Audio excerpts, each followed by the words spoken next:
You guys always have that problem where you have a glue gun here and it doesn't want to stay up like this, keeps falling. But you always want to keep it up so that way you can just pick it up and glue what you need and then put it back down, but it always falls. Well, I got a simple solution. Went to the dollar store, I got one of these clamps. This is just a basic clamp, plastic, that you can get from a dollar store, Harbor Freight, or any type of home improvement store for real cheap.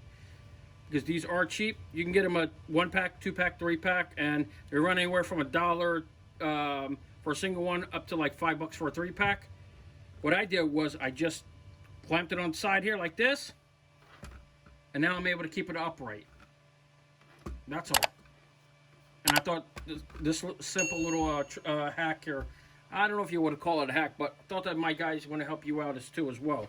So that way it don't keep falling down when you put it down. So that's about it. Have a good one, everybody. Stay tuned for the next one.